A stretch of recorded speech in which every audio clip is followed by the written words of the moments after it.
Bab 11. Merayakan kemenangan kecil, milestone. Bab ini berfungsi sebagai jembatan. Masalah utama dari delayed gratification adalah jarak waktu yang terlalu lama antara usaha dan hasil. Bab ini mengajarkan cara memanipulasi otak agar tetap merasa diberi imbalan sepanjang perjalanan, sehingga kita tidak kehabisan bensin di tengah jalan. Bayangkan Anda disuruh berjalan kaki dari Jakarta ke Surabaya. Tapi ada satu aturan aneh. Anda harus berjalan dengan mata tertutup. Anda tidak tahu sudah sampai mana. Anda tidak tahu sisa jarak berapa lagi. Anda tidak melihat penunjuk jalan. Berapa lama Anda akan bertahan sebelum menyerah karena putus asa? Mungkin hanya beberapa kilometer. Itulah yang terjadi pada kebanyakan orang saat mengejar tujuan jangka panjang. Mereka menabung untuk pensiun. Garis finish masih 30 tahun lagi. Mereka diet untuk menurunkan 20 kilogram.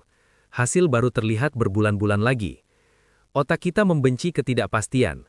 Jika otak tidak merasakan kemajuan, progres, ia akan berhenti memproduksi dopamin, motivasi. Akibatnya, kita merasa lelah, bosan, dan akhirnya berhenti. Solusinya, kita harus menciptakan penunjuk jalan buatan. Kita tidak boleh menunggu sampai garis finish untuk bertepuk tangan. Kita harus merayakan setiap kilometer yang berhasil kita lewati. 1. Prinsip kemajuan, The Progress Principle. Teresa Amabile, seorang profesor dari Harvard, menemukan bahwa motivator terkuat bagi manusia bukanlah uang atau pujian, melainkan perasaan membuat kemajuan. Sekecil apapun kemajuan itu, jika kita menyadarinya, otak akan merasa senang. Inilah mengapa video game sangat adiktif. Saat main game, setiap kali Anda membunuh satu monster kecil, Anda dapat poin. Ada bunyi ting. Ada grafik level bar yang naik sedikit. Game memberi kita umpan balik instan feedback. Dunia nyata seringkali sepi dan membosankan. Saat Anda menolak makan donat hari ini, tidak ada bunyi ting di atas kepala Anda. Tidak ada notifikasi level kesehatan naik. Karena dunia nyata tidak memberikannya, Anda yang harus menciptakannya. 2. Strategi micro wins, kemenangan mikro. Jangan menunggu hal besar terjadi. Pecah tujuan raksasa Anda menjadi kepingan-kepingan kecil yang bisa dimenangkan setiap hari atau setiap minggu. Contoh kasus keuangan. Tujuan akhir. Punya dana darurat 100 juta rupiah. Terasa jauh dan berat. Micro win. Berhasil mengumpulkan 1 juta rupiah pertama. Atau berhasil puasa belanja online selama 1 minggu penuh. Perayaan. Saat mencapai 1 juta pertama, traktir diri Anda kopi enak atau beli buku baru. Rayakan fakta bahwa Anda on track. Contoh kasus menulis buku. Tujuan akhir. Menyelesaikan naskah 300 halaman. Micro win. Menyelesaikan bab 1. Atau berhasil menulis rutin 30 menit selama 3 hari berturut-turut. Fokuslah memenangkan pertempuran hari ini, bukan memenangkan perang tahun depan.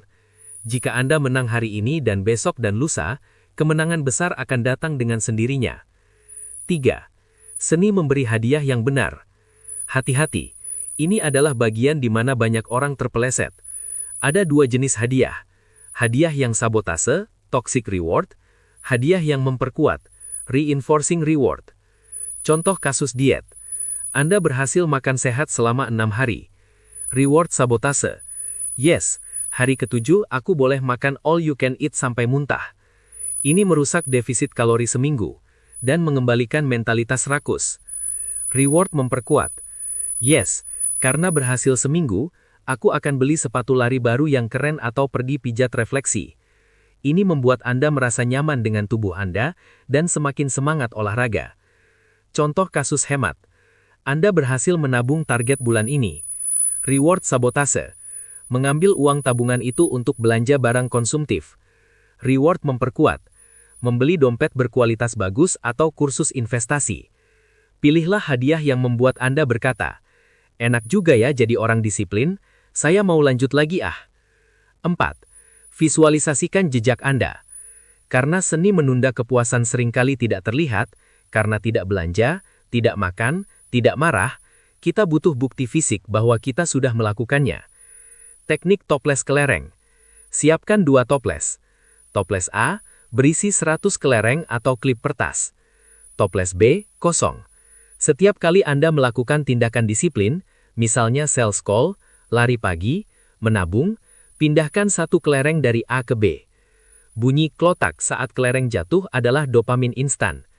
Melihat toples B perlahan penuh memberikan kepuasan visual yang nyata. Teknik coret kalender.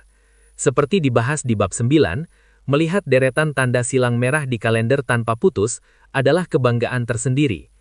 Rantai merah itu menjadi harta karun yang tidak Anda ingin rusak hanya demi kepuasan sesaat. 6. Jangan menghukum kegagalan kecil. Dalam perjalanan panjang ini, Anda pasti akan terpeleset.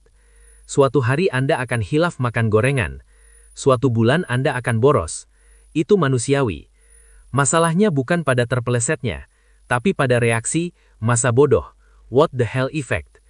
Pikirannya begini, yah, dietku sudah gagal karena makan satu kue. Ya sudahlah, habisin satu toples aja sekalian. Ini seperti ban mobil Anda bocor satu, lalu Anda menusuk 3 ban lainnya karena kesal.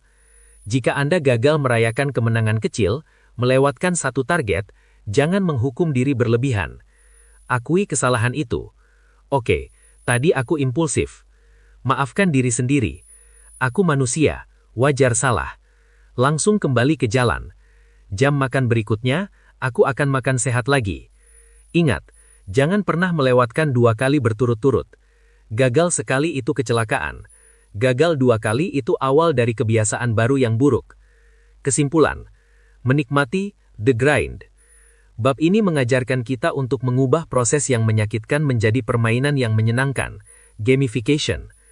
Dengan memecah tujuan besar menjadi kemenangan kecil dan memberikan hadiah yang tepat pada diri sendiri, Anda tidak lagi merasa sedang menahan nafas menunggu masa depan. Anda mulai menikmati setiap tarikan nafas hari ini.